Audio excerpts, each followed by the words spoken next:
You know them ones when you go to like a really nice restaurant and you go and get some brunch and you order some nice French toast and it comes and you're like, damn, this is some real good French toast. And the waiter comes up to you and is like, oh sir, is everything okay with your meal? And you're like, yeah, this is really good. Thanks so much for asking. I really, really like it. Can I have the bill? And he's like, yeah, of course you can have the bill. It's £15. Cash or card? And you're like, huh? £15? £15? No one should be spending £15 on breakfast. I want to show you how to make the most amazing French toast today, and it does not cost that much money and is amazing. So we're going to start off with one whole loaf of brioche bread. This is going to probably cut into about 3 portions if you portion it well. And next we're going to go ahead and make our mixture, and to make this you'll need 1 teaspoon of vanilla extract, about ½ teaspoon of salt, about 5 tablespoons of caster sugar, and then you're going to go ahead and crack 2 eggs in. That's 1 and 2, and just give the whole thing a nice mix together. I like to mix it before I add the milk. And shout out to my lactose intolerant people. We're going to go and add 500 mils of any kind of milk of your choice. It doesn't have to be cow's milk, it can be anything.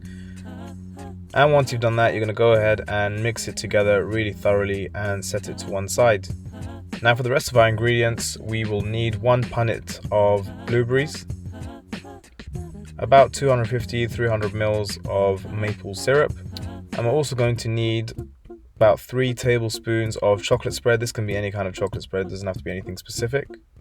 And finally, you'll need 3 tablespoons of fresh Greek yogurt, 1 punnet of raspberries, and 2 whole passion fruits. I mean, technically it's 3 halves, but you know, you can't really get 3 halves. Yeah.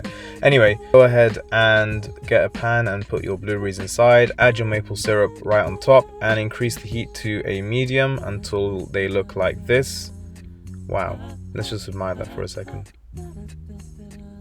Yeah, so at this point you can take it off as it is. I like to let them cook a bit further so that they start to kind of explode and the sauce reduces and it becomes a bit of a jammy kind of consistency. But yeah, go ahead and cook it for however long you want and then take it off the heat. And then we're going to go ahead and slice up our brioche. As you can see, I've taken a tiny little slice off the end. You can use that as a trial, or you can use it to eat normally, or do whatever you want with it, just don't waste it. And then we're going to cut nice thick wedges of the brioche. I've made it so that you get 6 pieces out of that, 2 for each person. And so you have 3. You can make this last to 4 people. You can make it last for 1 person if you want, I ain't judging. And then you're going to go ahead and add some butter to a non-stick pan.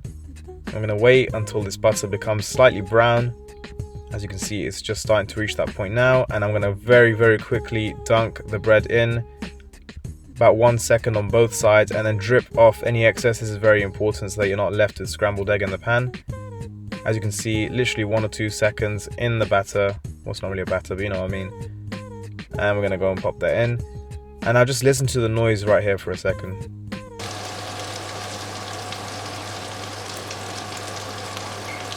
Now that is the noise that you are looking for. You really want to get that nice sizzle. If you're not hearing any noise, then, well, is your pan even on? And if you're hearing too much noise, you know, be careful, you don't want to burn it. But a nice little sizzle is what you need. Then we can go ahead and flip it, and oh my gosh, look at that caramelization. It looks absolutely fantastic. We're going to go ahead and flip the other side as well. Just like that. And as you can see, I flipped this one over a bit too early. It's a little bit undercooked on one side, but that's absolutely fine. It's quite forgiving. Just go ahead and flip it again and cook it if it looks like that. And so now we can go ahead and plate it up. So I'm going to go ahead and put my brioche French toast on it and let the heat of it melt the chocolate spread so that it spreads around nice and evenly. Once you've done that, you can go ahead and spoon your blueberry sauce on top. I like to leave the sauce a little bit runny so that I can get that nice chefy drizzle all around the plate. It just looks really nice, to be honest. And then once you've done that, you can go ahead and add on your raspberries, just like that. Just pop them around any kind of way, it doesn't really matter how you do it. And then I'm going to finish it with a dollop of yogurt, and our passion fruit half goes on top, just like that. Now look how easy that was. Shout out to Unesa who gave me the idea for this recipe. Please send in your ideas for what you'd like to see. Please also try and attempt to make this and send me your pictures at sliced_YT on Instagram and Twitter.